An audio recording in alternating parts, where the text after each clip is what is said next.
السلام عليكم ورحمة الله وبركاته. لعله خير عنوان متجدد نقرأ فيه التاريخ ونحاول أن نستلهم من ذلك التاريخ معنى نعيشه اليوم، وهو أن الشدائد والمصائب في صورتها قد لا تكون تحمل المعنى الحقيقي لذلك البلاء وتلك الشدة التي تظنها، وإنما قد تكون هذه الشدة وقد يكون هذا البلاء وقد تكون هذه الصورة التي لا تحبها سبب خير عظيم كبير، وقد يكون هذا الخير خير يعم الأمة الإسلامية كلها. نعلم أن مما شرعه الله تعالى تخفيفا على المسلمين التيمم، والتيمم رخصة من الرخص التي شرعها الله تعالى رأفة ورحمة بالمسلمين. هناك الكثيرون ممن لا يستطيعون استخدام الماء، يضرهم الماء، هناك صور كثيرة لا يجد فيها الناس الماء الكافي لقضاء حوائجهم وشربهم وأيضا الوضوء. ما الحل؟ الحل أن الله تعالى شرع رخصة التيمم. يقول الله تعالى: وإن كنتم مرضى أو على سفر أو جاء أحد منكم من الغائط أو لامستم النساء فلم تجدوا ماء فتيمموا صعيدا طيبا فامسحوا بوجوهكم وأيديكم منه ما يريد الله ليجعل عليكم من حرج ولكن يريد ليطهركم وليتم نعمته عليكم لعلكم تشكرون. وليتم نعمته عليكم لعلكم تشكرون. متى وكيف نزلت هذه الآية؟ يذكر المفسرون أن سبب نزول هذه الآية سبب مشوب بصورة من الصور غير المرضية، وهي أن النبي صلى الله عليه وسلم كان في إحدى السفرات ومعه عائشة رضي الله تعالى عنها، فضاع عقد عائشة، وجعل النبي صلى الله عليه وسلم مع بعض أصحابه ينشغل بالبحث عن هذا العقد، أين ذهب العقد؟ أين العقد؟ فمضى بهم الليل وتأخر، وقرر النبي صلى الله عليه وسلم أن يبيت ليلته. يعني النبي عليه الصلاة والسلام أخر حركته باتجاه العودة إلى المدينة المنورة.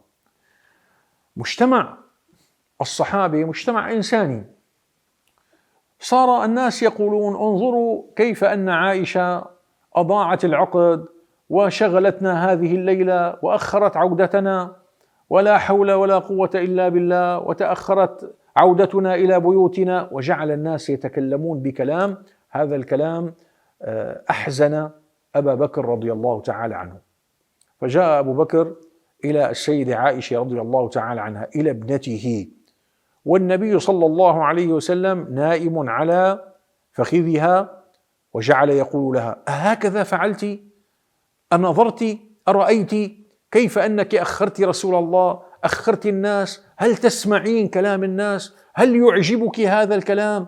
هكذا فعلت؟ تقول السيدة عائشة، ويضربها بيده أو يطعنها في خاصرتها. تقول السيدة عائشة: ورسول الله صلى الله عليه وسلم على فخذي ولا أستطيع الحركة لمكان النبي صلى الله عليه وسلم، يعني أتحمل ألم ما يفعله أبو بكر وأنا ساكتة وساكنة لا أستطيع أن أقول شيئا. لكن سبحان الله هكذا الأمر.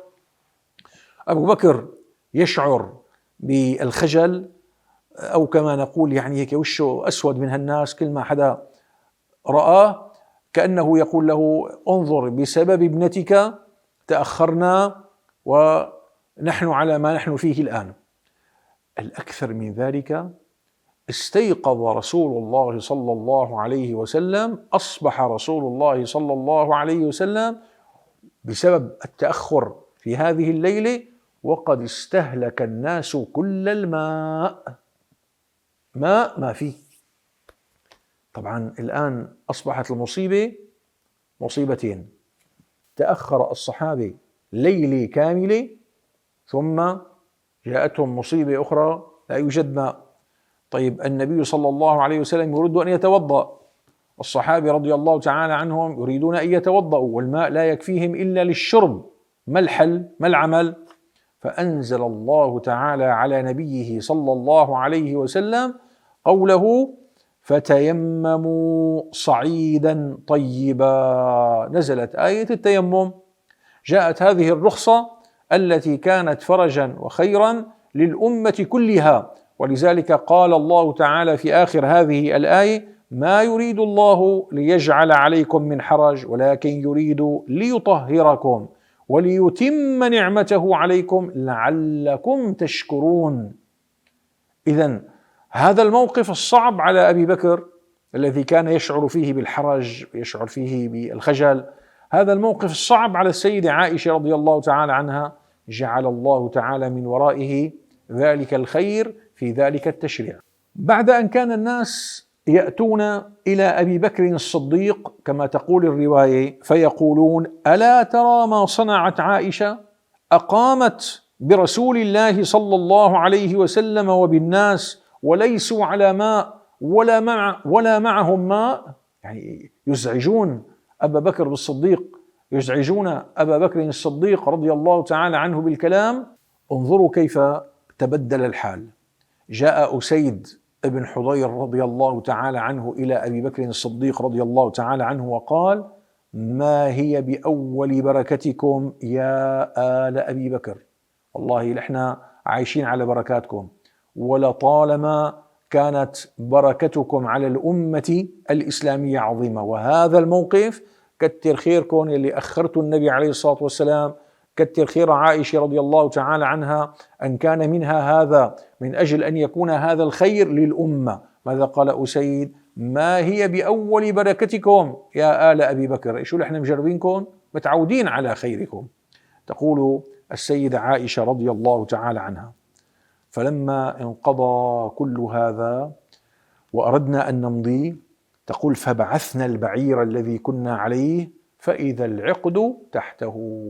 المشكلة كانت كثير بسيطة والعقد تحت البعير، لكن أراد الله تعالى أن يسوق هذا الخير وهذا الفرج وهذه الرخصة للأمة المحمدية عبر الزمان والمكان من خلال هذه البوابة لعله خير. لو أن هذه الكلمة قالها قائل لأبي بكر رضي الله تعالى عنه في تلك الشدة ربما لما رآه صادقا، ولكن لما سمع أبو بكر رضي الله تعالى عنه ما نزل على رسول الله صلى الله عليه وسلم أدرك أنه لعله خير. والسلام عليكم ورحمة الله وبركاته. خير والخير بأجمعه في علم الله وحكمته، أدركت أمورا ظاهرها شر والغيب بستراته، لكن الله سيفرجها ويريك عجائب قدرته. ثق أن الله سيكشفها وستعرف لطف عنايته. يسر أو عسر يأتينا كل من جند إرادته، خير والخير بأجمعه في علم الله وحكمته.